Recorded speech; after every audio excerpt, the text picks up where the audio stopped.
Hello and welcome to this iNav Pro Tip. Now this is aimed at all of you out there that fly very stable wings or fixed wing aircraft. Now this is actually based on a video that a gentleman called Paweł Spakowski did. I'll put a link down to his channel below. Paweł is one of the iNav developers, and if you're not following his channel and you like the idea of iNav or you're an existing iNav pilot, you definitely need to be following Paweł. Because I was having a bit of a problem when I did my maiden of the mini drac. Now the mini drac is the build that I did as part of the community build. I'll put a link below if you're interested and see how I put it all together. And the mini drac is notorious for being fantastically stable and being able to cut through the air without flight controllers or anything. Now I put iNav in this and noticed something really weird when I was having my maiden flight. That even though I had used the presets in iNav for the right wing mini drac, when I was flying forward, I had this oscillation in the pitch, and it actually flew better when I popped it into manual mode. And again, I use manual mode because it's, for a maiden anyway, it can get me out of all the iNav stuff that I may have incorrectly set up and put me back in direct control without any of the PIF loop stuff interfering. And I can fly the plane that way. And actually in manual mode, it flew beautifully, absolutely butter smooth. When I turned iNav stuff on, I had that oscillation in the pitch. So I was thinking, this has got to be something wrong with the P gain. I need to sort this out when I get back home. But I spotted a video from Paweł, and it intrigued me so much that I thought, you know what, I've got to try that out. And I'm making this video to get this information out there a little bit more. But again, please, if you're into iNav, make sure you're following Paweł, because he is one of the lead developers and he knows his stuff.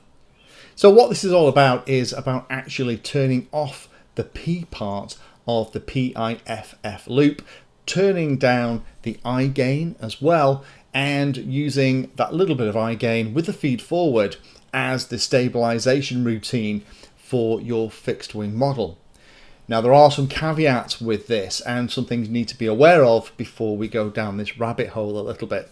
First of all is with the P gain turned off, things like auto launch won't really work. So if you're a big fan of auto launch, this probably isn't for you. If however you have your plane trimmed well anyway, then most of the time you can just lob it into the air and it'll kind of do its own thing anyway. So I'm not too worried about auto launch. I may keep a normal tune with P and I set at the normal levels. In other smaller wings that I like to just lob and use the auto launch function. But for something like this mini drac, I am going to sacrifice auto launch for having that super smooth flight that the drac is capable of. Next caveat before we get into this is to be able to do this, you need to make sure that the plane is set up beautifully well. The throws are right, the central gravity is spot on, it's all trimmed absolutely great.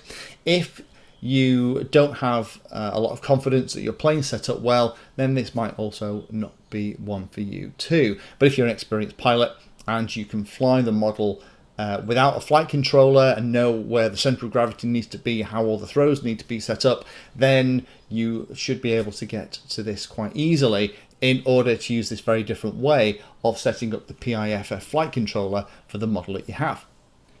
Now, the idea of turning the P gain off and the I gains down on a model seems really counterintuitive if you're coming to fixed wings, particularly for multirotors.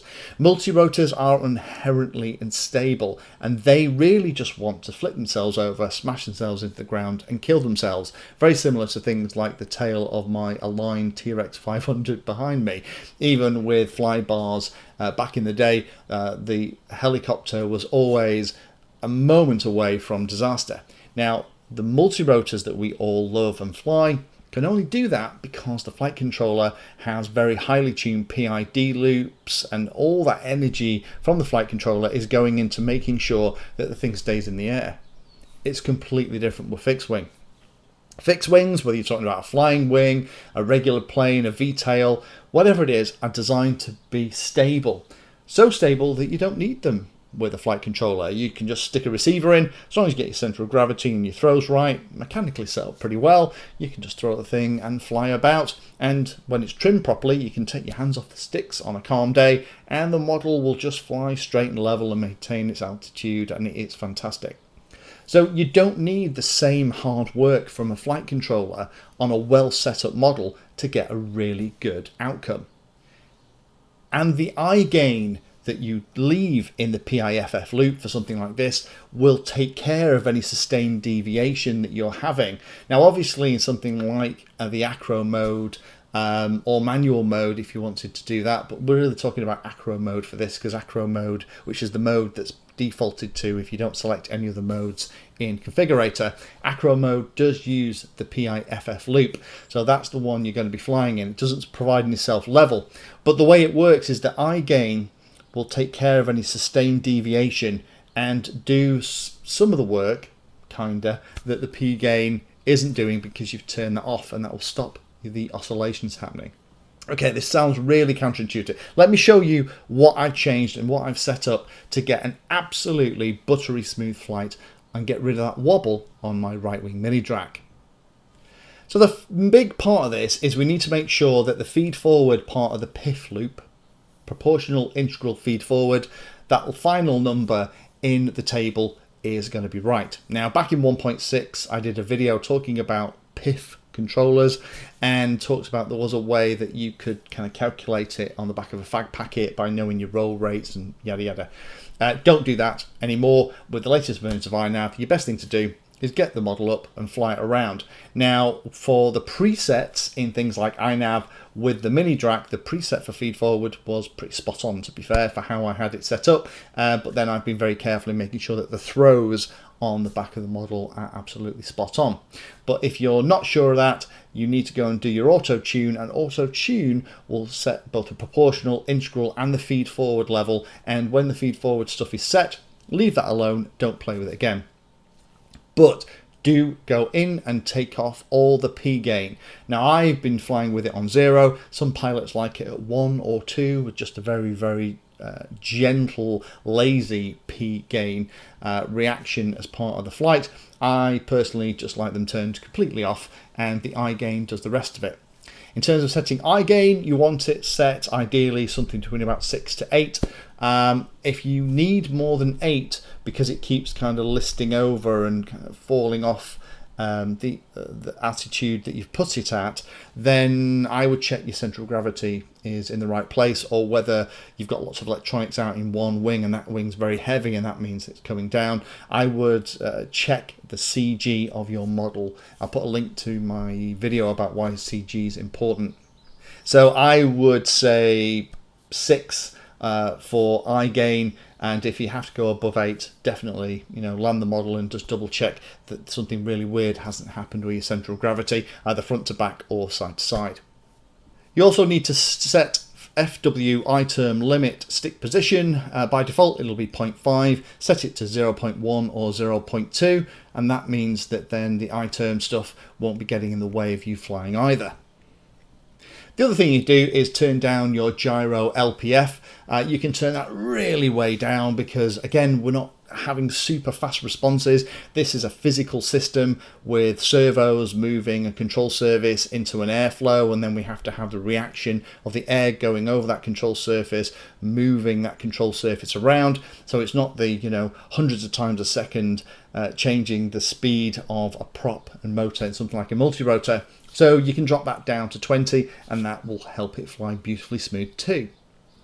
Now when you've got all that stuff set in, you should find that when you select acro mode for your flight mode, it flies absolutely beautifully, just like you would expect with a really well trimmed, well balanced model without a flight controller in it. But actually what's happening is behind the scenes, that integral and feed forward element are kind of working to make it fly even nicer without the proportional element getting in the way and giving us that nodding dog effect. Now the question I'm sure you're all thinking, because it's the one that I had in my head, was, oh, hang on a minute, how does this work with something like nav return to home and nav loiter and those other models that rely on the plane being level? Well, it kind of goes back to what I said at the beginning, which is the fixed wing model, if it's well set up, central gravity in the right place, etc., is naturally a super stable model anyway. And all you really want is things like I-term taking account of if it's getting pushed around by the wind, and the feed forward will do the rest. So if you initiate a nav return to home or a nav loiter or any of those things, those will still work absolutely wonderfully well. And the last tip I'll give you is if you want to have a go at it and you're flying around and the plane doesn't feel responsive enough in the pitch and roll axis, I would just increase the feed forward number just a little bit and give it another go, just to give you a little bit more direct authority on the way the control surfaces are moving.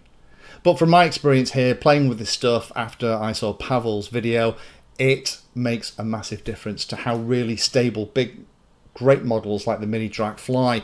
The defaults are there in iNav because they will work with the majority of the wings and planes and stuff that are out there, and they're very much a starting point. If you use auto-tune, it'll get you a lot closer, but there are instances like this where if you have a really good wing that's super stable, or a big model that's super stable, then this in some cases will give you a much smoother, nicer, more fun flight. Thank you for watching my video and watching right to the very end. If you want to find out what I'm currently working on, you can follow me on social media by searching for Painless360 in the usual places. If you'd like to become part of the inner circle, then you can become a Patreon. Details are in the description and you get lots of additional benefits. Check out the playlist section on the channel too. I organise all of my videos into playlists, and it's called something like Introduction to or for Beginners. All of the content is aimed so that you can start at the very beginning, and it teaches you that subject, starting with simple principles and moving up to teach you everything you need to know.